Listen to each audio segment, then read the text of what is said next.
Welcome back. Honorable Friday Sanni joins us. He's also a factional majority leader in Kogi State House of Assembly. Good morning and thank you for joining us today. Well, we heard your account of Honorable Kolawole saying that, well, your group, first of all, the numbers don't match up. Let's start off with that. From your perspective, what is going on in Kogi State House of Assembly? Well, thank you, Chamberlain. I think the man that I've just spoken to you, my colleague, Honorable Kolawole, is actually not properly guided by the rule of the House and, of course, the Constitution of the Federal Republic of Nigeria. For what matter in legislative business, what is important to note in legislative business is when the House of Assembly has its quorum to be able to conduct the business of the Assembly. I think what is important he should know as a first-timer, and you know, Mr. Chamberlain, I am a second-timer, a ranking officer of that Assembly. What he should know is whether or not the House has the quorum to sit. In the case of Kogi State House of Assembly, I put it to my first-timer who I have the duty to educate that Kogi State House of Assembly, as at the time of the business of the Assembly, had the quorum to sit, and the quorum of 20, as it were then, was 7. So, is it that the 7 members who sat at that time are still the 7 members who are going on with the activities in the House? Not at all. After the exercise of the impeachment of the Speaker, we have fresh elections conducted in the state. Our members who lost their election as a result of the appeal court later had their later had their elections conducted, and they have since returned back to the House. So it has taken the number to 10 right now.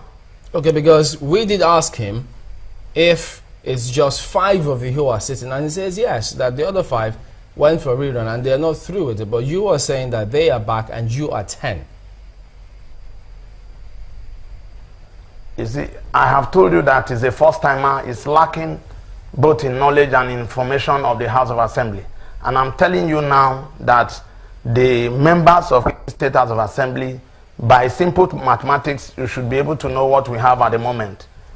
He has deceived the public by saying that the members of the House of Assembly conducting the business of the House still remain 7. He is making mistakes there, because maybe he is not aware that the rerun election of Dekina Biraidu and Dekina Okura has since been conducted, and those members have since been sworn in. They are already members of the House of Assembly. The election in Pt.1 constituency has since been conducted, and PDP won that election in that constituency. The member is already sworn in, is already a member of Kogi State House of Assembly. So we had 3 members in addition to the 7 on ground.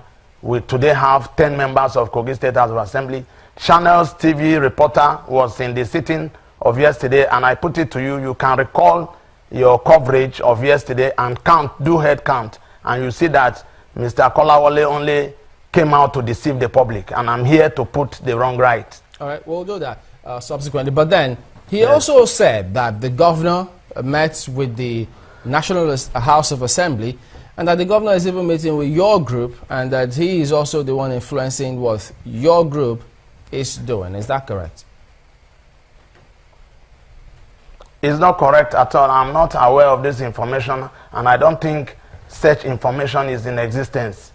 As far as I know, I am never informed by the Speaker, the current Speaker of the State House of Assembly, or the governor for a meeting with the National Assembly as being claimed. I'm not aware about that. Nobody has told me anything. I'm just hearing it just like you are telling me now. I'm not aware of that. Prince Kolawole has never influenced any meeting between the National Assembly and the State House of Assembly of Kogi State. I am not aware. As the majority leader of the House, I do not have this information. That is to tell you the extent of misleading informations. I think misleading information being perpetuated by Prince Kolawole. A moment here. Maybe you didn't. Maybe you miss out this from Mr. Kolawole. Was there any time you had a meeting with the governor of Kogi State concerning the election or the emergence of Speaker Kogi House of Assembly? Yes, as a matter of fact, when the governor was sworn in, when he was inaugurated, I think a week after, the governor called for a meeting of all the members of Kogi State House of Assembly. And he simply put it to us that it would be unfair for the power block to be in one particular local government and one particular constituency. That was the same agitation the people of Central, where he belongs to, have been on in Kogi State for a very long time. And since he had become the governor of Kogi State, it would be unfair to see the judicial arm of government being in the central, the legislative arm being in the central, and the executive arm being in the central, that it would be unfair to the people of the state. And normally, where a governor is, the Speaker of the House of Assembly cannot come from that same senatorial district. That is our normal power sharing formula. And exactly that, when he addressed the members of the House of Assembly, we were all happy by that meeting. Everybody was in agreement that the governor has taught well, and we appreciated him. And after that meeting, it was in that meeting, that the former Speaker, Momo Jimolawa, said he was ready in that meeting to resign as the Speaker of Kogi State House of Assembly. But some members from the current group of Prince Kolawole and Momo Jimolawa said that no, they will prefer the governor to give us another time so that we can go and discuss the resignation of Momo Jimolawa and the election of another speaker. But Momo Jimolawa insisted that there is no need to pick another date other than that same day, that he was ready to present his resignation letter to the governor. And the governor simply said it was not his duty to receive resignation of the speaker, but the normal thing is for us to go back to the House of Assembly for him to go and resign. I'm talking this particular day, it was as a result of this particular meeting that we took a date of 16th to reconvene the House so that Momo Jimolawa can resign. So, and that was how we left the governor, believing that there was no issue between members as far as the issue of speaker is concerned. Because the governor left the whole issue back to the assembly to go and decide. A moment here. After the meeting where this is exactly what happened. So, just allow me come in here. After he agreed to resign, was there a suggestion from the governor giving you a nominee that he would prefer to be the speaker? No, it was resolved there that we should return back to the assembly to go and conduct the business of the assembly. Only for Momo Jimolawa, who has his own hidden agenda of staying perpetually making an arrangement to ensure that the sitting does not even take place, so that he can continue to introduce delay tactics for him to continue to remain as Speaker of Kogi State House of Assembly. The 16th day of February, which was supposed to be Tuesday of our sitting day, was the day that it was agreed that he was going to resign. And he refused to resign on that day. Instead, was for him to issue a proclamation to adjourn the House. And normally, in the rule of Kogi State House of Assembly, it is the right of every member to be fully consulted to agree on either adjournment or reconvening of the House. It's not something, it's not a sole proprietorship business where you can stay on top of your wife and take a decision to adjourn the House or reconvene the House.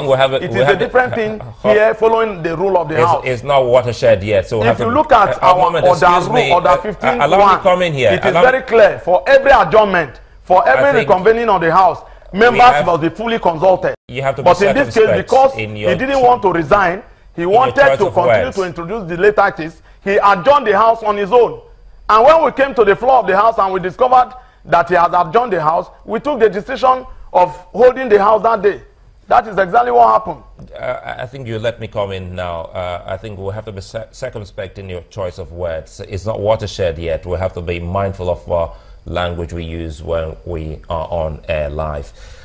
Quickly here, tell us when all of that occurred and this all matter went to the National Assembly. Has there been any sitting after the takeover of your assembly duties by the National Assembly by your group?